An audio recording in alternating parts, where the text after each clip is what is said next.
Cars.com Auto Review.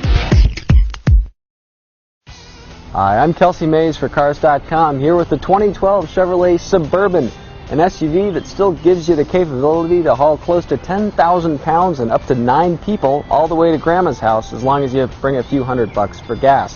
2012 marks year number 6 for the current generation Suburban, and it still packs a pretty refined ride and plenty of room. But some drivability issues are starting to show its age, and if you don't need all of that capability, better options exist.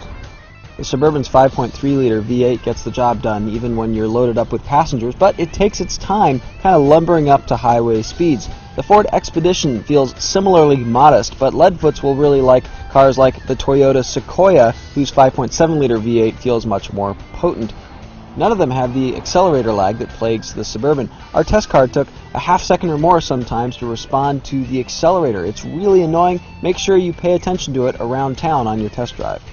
Like you'd expect in a big SUV, ride quality is very good, but the steering has some gremlins to iron out. There's a lot of play in the wheel, especially pointed at 12 o'clock on the highway, and you end up having to make a lot of corrections. Not really a good thing for an SUV that's going to be on a lot of road trips. At least you'll have plenty of room on those trips to throw all your stuff. Behind the third row in the Suburban is about 45 cubic feet of cargo room. That's a lot of room. The related Chevy Tahoe has less than 20 cubic feet. If you fold all the seats down, you're looking at about 140 cubic feet of maximum cargo volume, a ton of space there too. The vast majority of Suburban shoppers will get the 1500 version, which has the 5.3-liter V8. For maximum towing capacity and payload, there's a Suburban 2500 with a 6-liter V8. It gets 12 miles per gallon in combined EPA city highway ratings, which means that you really need its capability, or you just really love the coffee at your local gas station. The 1500 gets a more sensible 17 miles per gallon, which beats the Sequoia as well as the Nissan Armada and the Ford Expedition.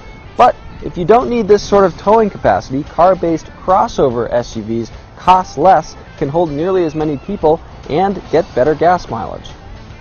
Most car-based crossover SUVs get combined EPA mileage in the 20s. So do most minivans, which have even more maximum cargo capacity. You get the idea. And if you need maximum towing capacity like this, then the Suburban is a viable choice. But if you don't, get something that isn't quite so overkill.